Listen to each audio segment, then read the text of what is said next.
And now we get a Democratic view from Capitol Hill, and that is a member of the House Judiciary Committee. They would hold hearings on impeachment if the Intelligence Committee were to end its work and pass it on to Judiciary. Congressman Steve Cohen of Tennessee joins me now. So, Congressman Cohen, you probably just heard Kellyanne Conway say these hearings have gone on too long and they've basically proved nothing about the president. Well, she speaks what the administration wants the Republicans to speak in their line. It's like throwing the spaghetti on the wall and hoping something sticks. The two major anti-corruption parts of the Constitution are the Emoluments Clause, and the president has never sent one single contract reward payment that he's got from a foreign power to Congress to ask for permission to get it. And the other is impeachment, which is high crimes, misdemeanors, bribery, and treason. And they think that we shouldn't have an impeachment proceeding probably at all, but certainly they say in the last year before a presidential election. You know, it's just corruption. Trump could write a book on corruption. It could be have everything in it. And as far as him not dealing with foreign countries that are corrupt, Afghanistan gets foreign aid, very corrupt. Well, let's talk about what came out at today's hearing, among other things. We heard Kellyanne Conway say there was at no point was the ambassador Sondland, the ambassador to the European Union, able to say that President Trump himself said that aid to Ukraine or a meeting with Ukraine is going to be, with the leader of Ukraine is going to be conditioned on whether they do an investigation into Joe Biden or the Democrats. Well, apparently he didn't. He said he kind of got it from Giuliani, but he made it clear that 2 and 2 is 4, and that all of the parts are there, and that anybody that can add or anybody that can see and anybody can understand what's going on would know it. He said they were all in on it.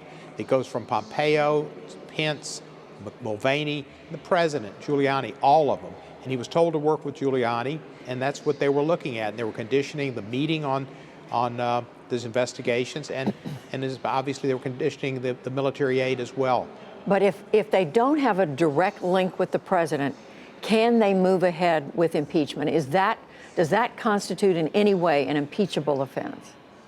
You know, you don't have to see somebody commit a murder if there's enough evidence and you get fingerprints off the rifle, and if you get the person was there. You know, nobody saw Oswald shoot President Kennedy, but we know where he was. We know who owned the gun. We know whose fingerprints were on the gun. You know, you don't have to necessarily see it. Most crimes don't have necessarily witnesses that can put you there. And this is a situation where there's enough people that can do it. And they're stopping the firsthand evidence that can say that Trump did it from people from testifying. Trump is not allowing evidence, papers from State Department or from White House to be given pursuant to subpoena to the committee, and not allowing Mulvaney, the actors that were there, Pompeo and others, to testify. And he's encouraging everybody else not to testify. And that's an impeachable article we saw in the impeachment of Nixon, as obstruction of Congress and the lack of cooperation. Well, that was a pretty striking comparison you just made with the assassination of President Kennedy. Did you mean to make something so stark a comparison? Well, I was just thinking of a crime where there wasn't a witness to it, but I think most all of us agree and believe that Lee Harvey Oswald assassinated President Kennedy. But nobody was up on the 6th floor of the Texas School Book Depository and witnessed him do it. You don't necessarily have to have an eyewitness to a crime. What else do Democrats need to do, in your mind, to move ahead with what they believe is a case against this president? Excuse me? What else do you believe Democrats on the Intelligence Committee, which is now running this impeachment inquiry, what else do you believe they need to prove? Because as you and I have been discussing, still at this point, there is not a solid connection between the president and what happened with regard to Ukraine. Well, I think Giuliani's a solid connection. I think that there's enough information when he claims, which has been testified to, that he was thrilled that they were going to do the investigation. And I think Sondland understands Trump when he says he didn't care about Ukraine. He cared about the investigation and how it would affect his election. This is what makes the man tick.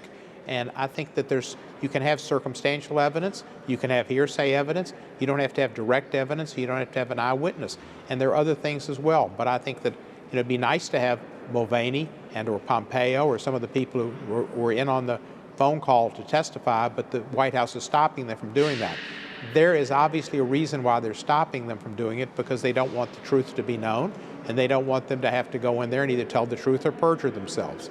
And it's, yes, ma'am. You know, I'm sorry, I didn't mean to interrupt. I wanted you to finish your thought. But Congressman, what do you hear from your constituents in Tennessee? We just heard Kellyanne Conway say the newest polls are showing the American people are not being captivated by these hearings. She said, in fact, they're showing that a number of people are turning away, and they're not. In other words, that the case for an impeachment inquiry has been dropping rather than rising. Well, I don't know that, and I haven't seen the polls, and the Trump administration is notoriously famous for lying about polls. But people in my district, I'm from Memphis. Memphis isn't Tennessee. Memphis is Memphis. And Memphis people that I hear from on a regular basis want Trump to be removed from office and to be impeached. They have thought that for a long time. Of course, my city is predominantly African American. My district is predominantly African American. And the things he's said about people coming from expletive whole countries, the way he's treated people, the few people he has of African American origin in his administration, there's been an antipathy there. But I think African American people just have a scienter that is appropriate, and they know what this man's about.